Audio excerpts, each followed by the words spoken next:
अस्सलाम वालेकुम, कैसे हो आप सब लोग? उम्मीद है आप सब लोग खैरियत से होंगे। CS619 आपका फाइनल ईयर प्रोजेक्ट जिन जिन बच्चों ने आगे सेलेक्ट करना है इस सेमेस्टर में, उनके लिए कुछ गाइडलाइंस हैं, उनके लिए कुछ टिप्स हैं, उनके लिए कुछ एडवाइजेज़ हैं जो मैं आपकी इस वीडियो में दूंगा कि आपने किस तरह अपना फाइनल ईयर प्रोजेक्ट यूज़ करना है और क्या क्या सिनेरियोज होते हैं, क्या क्या रिक्वायरमेंट्स होती हैं, क्या क्या चीज़ें होती हैं जो आपको आपका जो फाइनल ईयर प्रोजेक्ट है चूज़ करते वक्त या सिलेक्ट करते वक्त या पिक करते वक्त आपको मद्देनज़र या ज़हन में रखनी चाहिए। सबसे पहली बात कि आपको जो फाइनल ईयर प्रोजेक्ट होता है ये 2 सेमेस्टर और बेस कर होता है, 7वीं और 8वीं पर। ठीक है, 3 ग्रेड और 7 सेमेस्टर में होती हैं और 3 ग्रेड और आपके 8 सेमेस्टर में होते हैं। और अगर आप अपना फाइनल ईयर प्रोजेक्ट क्लियर नहीं कर पाते तो आपको एक्स्ट्रा 1 साल या एक्स्ट्रा 2 सेमेस्टर आपको लगाने पड़ते हैं, मतलब 1 साल आपको इजाफी लगाना पड़ता है अगर आपका जो फाइनल ईयर प्रोजेक्ट है वो क्लियर ना हो किसी भी वजह से। ठीक है, और एक बात, अगर इस सेमेस्टर में आप अपना फाइनल ईयर प्रोजेक्ट चूज़ नहीं करते किसी भी वजह से तो नेक्स्ट आपको एक्स्ट्रा सेमेस्टर लगाना पड़ेगा। मीन्स आप 8 सेमेस्टर में फाइनल ईयर प्रोजेक्ट चूज़ करोगे तो एक और एक्स्ट्रा सेमेस्टर आपको लगाना पड़ेगा इस फाइनल ईयर प्रोजेक्ट को कंप्लीट करने के। क्लियर हो गया यहाँ तक? अब आ जाते हैं कि आपको जो फाइनल ईयर प्रोजेक्ट है ये लिस्ट किस तरह आएगी, क्या क्या चीज़ें आपने देखनी हैं और किस तरह आपने अपना जो फाइनल ईयर प्रोजेक्ट है वो चूज़ करना है। आपको जो CS619 का जो आपका टैब है आपके LMS पर, उसके अनाउंसमेंट सेक्शन में आपने हर 2-3 दिन बाद आपने चेक करते रहना है। आपको वहाँ पे एक अनाउंसमेंट आएगी, वहाँ पे आपको PDF फाइल का लिंक दिया जाएगा जिसमें उन सारे प्रोजेक्ट की लिस्ट होगी जो वर्चुअल यूनिवर्सिटी ऑफ़र कर दी है। नंबर 1। दूसरा ये है कि आप अपना कस्टम प्रोजेक्ट भी बनाकर वर्चुअल यूनिवर्सिटी को सबमिट करवा सकते हैं। सबसे पहले मैं बात करूंगा जो वर्चुअल यूनिवर्सिटी प्रोजेक्ट्स ऑफ़र करती है उनके बारे में। आपको लिस्ट आएगी, क्या कहते हैं, PDF फाइल होगी, उसके अंदर हज़ार तो नहीं, काफ़ी ज़्यादा प्रोजेक्ट होंगे जो आपको वर्चुअल यूनिवर्सिटी ऑफ़र करेगी कि आपने इन प्रोजेक्ट में से कोई भी एक प्रोजेक्ट चूज़ करके आप हमें बना करते हैं सबमिट करवाएँ। आप उन प्रोजेक्ट में होते हैं वेब डेवलपमेंट के प्रोजेक्ट, एंड्रॉयड डेवलपमेंट के प्रोजेक्ट, विंडोज़ एप्लीकेशन के प्रोजेक्ट और पाइथन के प्रोजेक्ट। ये 4-5 कैटेगरीज होती हैं। उन 4-5 कैटेगरीज में सबसे आसान जो प्रोजेक्ट होते हैं वो होते हैं वेब डेवलपमेंट के। सबसे आसान प्रोजेक्ट वेब डेवलपमेंट के होते हैं। उसके बाद आसान हो गया, उसके बाद जो रह जाते हैं वो एंड्रॉयड डेवलपमेंट हो गया, आपकी विंडोज़ एप्लीकेशन हो गई और आपकी पाइथन के प्रोजेक्ट हो गए। ये प्रोजेक्ट काफ़ी मुश्किल होते हैं। मैं बात करूँगा पहले वेब डेवलपमेंट्स के प्रोजेक्ट के बारे में, क्योंकि मैंने ख़ुद वेब डेवलपमेंट का प्रोजेक्ट किया था। आसान था, वेब आसान होता है, इजी होता है, इतना मुश्किल नहीं होता। वो अपने प्रोजेक्ट चूज़ किस तरह करना है कि क्या क्या चीज़ें आपने ज़हन में रखनी है कि आपने प्रोजेक्ट को चूज़ करते हो। जब आपकी लिस्ट है, प्रोजेक्ट की लिस्ट जब आपके पास आएगी तो उस प्रोजेक्ट की लिस्ट में से काफ़ी ज़्यादा प्रोजेक्ट होंगे। उन सारे जो वेब डेवलपमेंट की बात कर रहा हूँ, जो वेब डेवलपमेंट के प्रोजेक्ट हों उनको आपने बैठ के रीड आउट करना है। अब रीड आउट क्या करना है, उनकी डिस्क्रिप्शन रीड आउट करनी है, उनकी रिक्वायरमेंट्स रीड आउट करनी है। अब आपने ये नहीं करना कि मैं कह रहा हूँ कि वेब डेवलपमेंट के प्रोजेक्ट ईजी होते हैं तो आप ऊपर हेडिंग देखें वेब डेवलपमेंट तो उसको आप कहेंगे मैं यही करूँगा या यही करूँगी, तो ऐसा नहीं करना। सबसे पहले आपने उस प्रोजेक्ट की डिस्क्रिप्शन पढ़नी है कि वो क्या रहा है, इस प्रोजेक्ट में आपने करना क्या है, पहली बात। दूसरी बात ये कि उसमें 2 मॉड्यूल होंगे, एक एडमिन का मॉड्यूल होगा, एक यूज़र का मॉड्यूल होगा या एक कस्टमर का मॉड्यूल होगा। उन दोनों मॉड्यूल्स की आपने रिक्वायरमेंट्स रीड आउट करनी है कि इन मॉड्यूल्स की रिक्वायरमेंट कितनी है। ज़्यादा रिक्वायरमेंट वाला प्रोजेक्ट भी अगर आप पिक करेंगे तो वो भी आपके लिए एक जंजाल पूरा मच जाएगा, वो भी आपसे मैनेज नहीं होगा। तो कोशिश करनी है कि जितनी कम रिक्वायरमेंट्स वाला प्रोजेक्ट हो वो अपने चूज़ करना है, पहली बात। दूसरी बात ये कि फिर आपने देखना है रिक्वायरमेंट रीड आउट करने के बाद आपने देखना टूल कौन से यूज़ हो रहे हैं, टूल कौन से यूज़ करने हैं उस प्रोजेक्ट को बनाते वक्त।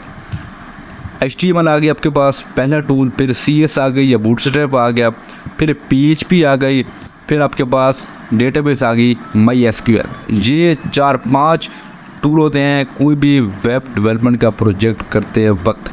आई रिपीट, HTML, CSS या बूटस्ट्रैप, PHP, MySQL, ये सारे उसके टूल्स होते हैं। आप जब भी भी वेब डेवलपमेंट का प्रोजेक्ट चूज़ करते हो या करते हो। तो अब मैंने पहले कहा है कि वेब डेवलपमेंट के प्रोजेक्ट ईजी होते हैं, उसकी वजह क्या है?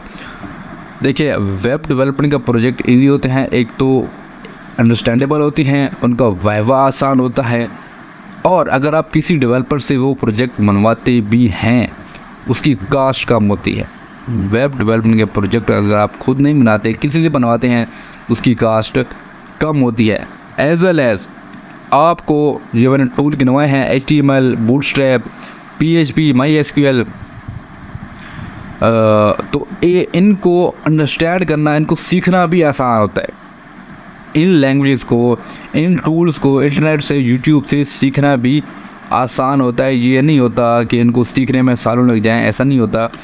आप 1.5 से 2 माह में या 3 माह में इन सारे टूल्स को इतना तैयार कर लेते हो कि आप आराम से आपका जो वाइवा है वो पास कर लो, चाहे वो प्रोटोटाइप वाइवा हो या आपका जो फाइनल वाइवा हो, वो आप आसानी से क्लियर कर लेते हो। अब आ जाए प्रोजेक्ट को चूज़ कर सकते हैं। आपकी जो CS619 का टैब है LMS पर, उसके अनाउंसमेंट सेक्शन में आपको लिस्ट आएगी। उस लिस्ट में से हम भी आपको बताएंगे कौन से प्रोजेक्ट ईजी हैं। एज वेल आपने खुद भी रीड आउट करना है।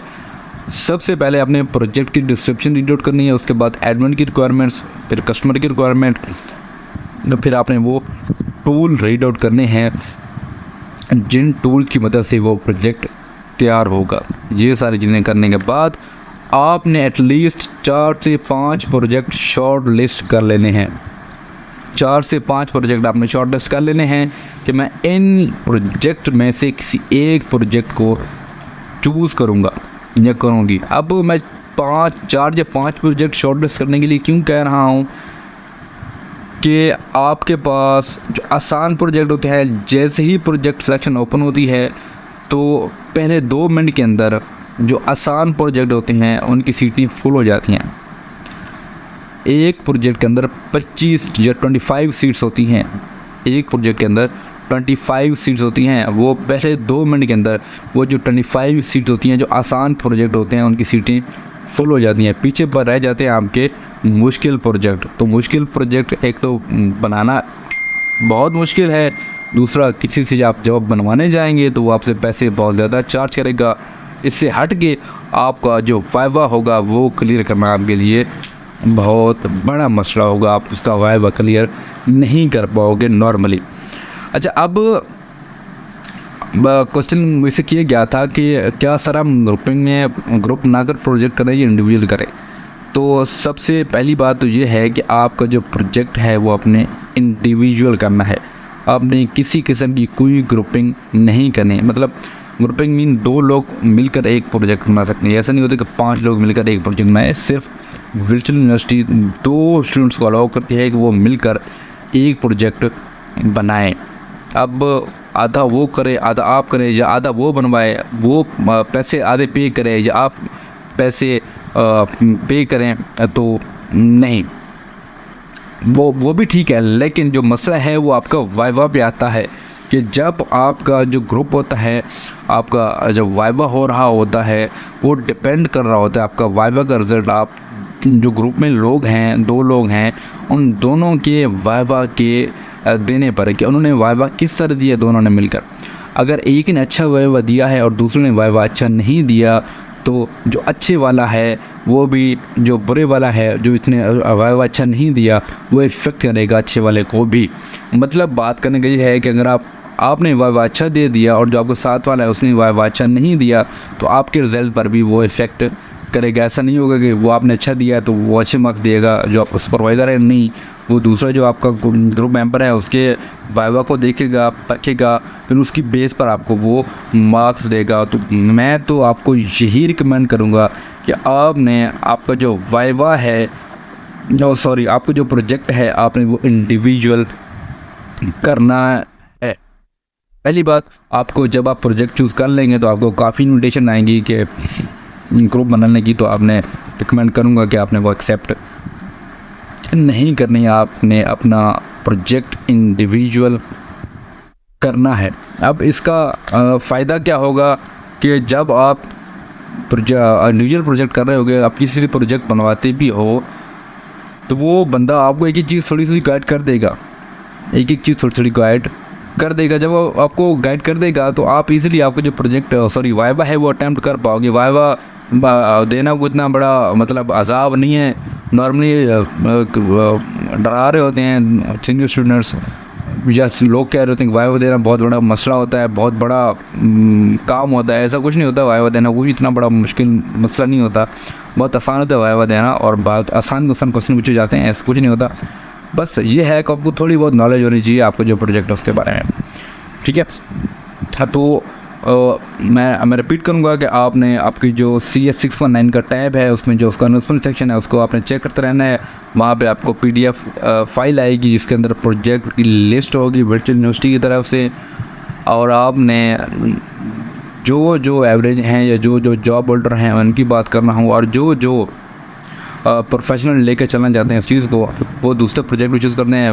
वेब डेवलपमेंट के प्रोजेक्ट की डिस्क्रिप्शन, उनकी रिक्वायरमेंट्स, एडमिन मॉड्यूल की और जो कस्टमर मॉड्यूल है उसके अंदर कौन कौन से टूल यूज़ करने हैं, वो सारी रिक्वायरमेंट रीड आउट करने के बाद आपने एटलीस्ट 4 से 5 प्रोजेक्ट शॉर्टलिस्ट कर लेने हैं। 4 से 5 प्रोजेक्ट शॉर्टलिस्ट करने के बाद जैसे ही आपकी कोर्स सेक्शन ओपन हो, आपने अलर्ट रहना है। जैसे ही आपकी प्रोजेक्ट सेक्शन ओपन हो तो आपने पहले सेकंड में, बल्कि पहले 5 सेकंड में आपने उस प्रोजेक्ट को चूज़ कर लेना जो सबसे आसान हो। इसके बाद अगर आप मिस कर गए इस चीज़ को तो फिर रह जाएंगे मुश्किल प्रोजेक्ट। ना तो वो बनने हैं इतनी आसानी से, अगर बन भी गया तो उनका वाइवा बहुत मुश्किल से क्लियर होगा आपका।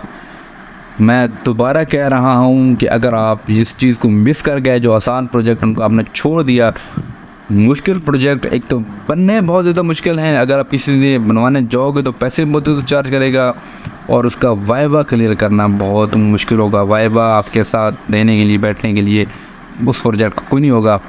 और हाँ, यहाँ पे अगर किसी ने अपना जो फाइनल ईयर प्रोजेक्ट है वो बनवाना है हमसे, तो वो हमसे कांटेक्ट कर सकता है।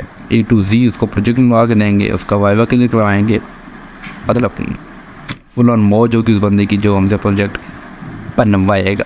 इसके अलावा अगर आपका कोई क्वेश्चन है, कोई क्यूरी है, जो कमेंट करने हैं, मेरे फेसबुक पेज का लिंक मिल जाएगा डिस्क्रिप्शन में, वहाँ मुझसे आप डायरेक्ट कॉन्टैक्ट कर सकते हैं। मेरी वेबसाइट का लिंक आपको मिल जाएगा डिस्क्रिप्शन में, वहाँ जाकर आप पास्ट पेपर किसी भी सब्जेक्ट के डाउनलोड कर सकते हैं, चाहे मिड टर्म के हों चाहे फाइनल टर्म के हों। मिलते हैं नेक्स्ट वीडियो में, तब तक के लिए अल्लाह हाफ़िज़।